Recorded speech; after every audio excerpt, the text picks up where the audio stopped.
Bus terminal পরিদর্শন করছেন বাংলাদেশ সেনাবাহিনীর সদস্যরা এবং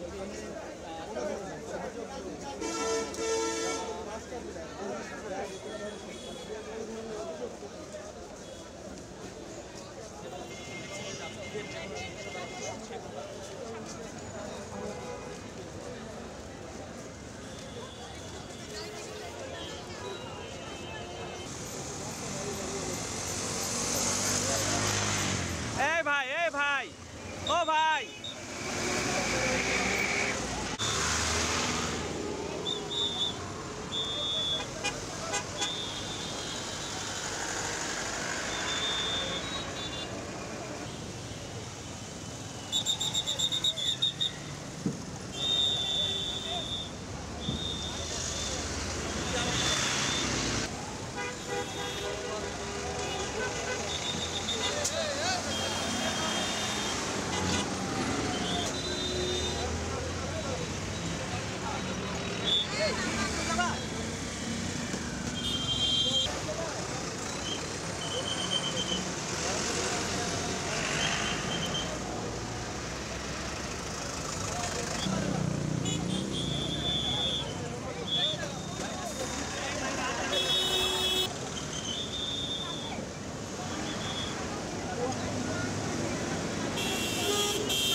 ভিতরে আসুন রাস্তার ছোট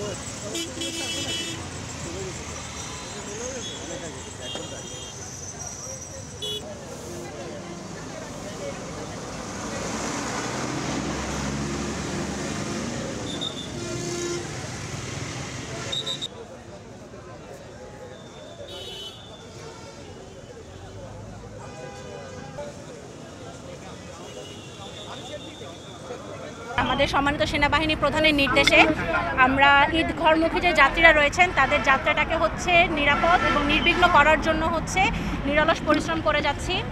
আমরা দেশের মানুষের জন্য কাজ করতে পছন্দ করি। দেশের মানুষের ভালোর জন্য আসলে যা যা করা প্রয়োজন দেশের মানুষ যাতে নিরাপদে এবং স্বস্তিতে হচ্ছে এইবারের ঈদ যাত্রাটা সম্পন্ন করতে পারে সেই জন্য আমরা কাজ করে যাচ্ছি এবং আগামীতে আমরা ভবিষ্যতে কাজ করে যাচ্ছি। চারপাশে অলরেডি যে আমার ট্রুপস এবং আমার একটা টহল টিম সবসময় এখানে থাকছে, যারা হচ্ছে মানে নিয়মিত একটা টাইম ব্রেকের মধ্যে দিয়ে হচ্ছে তারা এখানকার ট্রাফিক কন্ট্রোল করছে।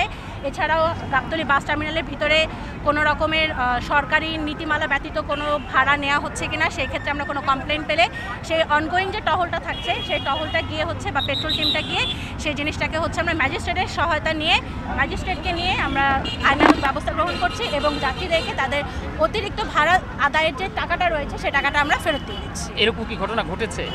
যে এরকম হয়েছে যে আমরা ম্যাজিস্ট্রেটের সাথে কথা বলে কমপ্লেন নিয়ে আমরা গাবতলী হাটে এসেছি এবং যে বাসে হচ্ছে এরকম যাত্রীরা ছিলেন সেই টাকাটা আমরা ফেরত দিয়ে দিচ্ছি। এটা ঈদ না, এরকম নিরাপত্তা প্রদানের জন্য বাংলাদেশ সেনাবাহিনী সবসময় এভাবে নিরলসভাবে পরিশ্রম করে। গার্মেন্টস কর্মীদের ছুটি হবে এবং সেই ক্ষেত্রে একটা বাসে সংকট দেখা দিতে পারে, সেটা হবে না। সেটার জন্য আমরা সবসময় কাজ করছি যাতে করে হচ্ছে যখন যেখানে যে বাসে কোনো ইস্যুস হচ্ছে আমরা সেটা দেখে নিচ্ছি।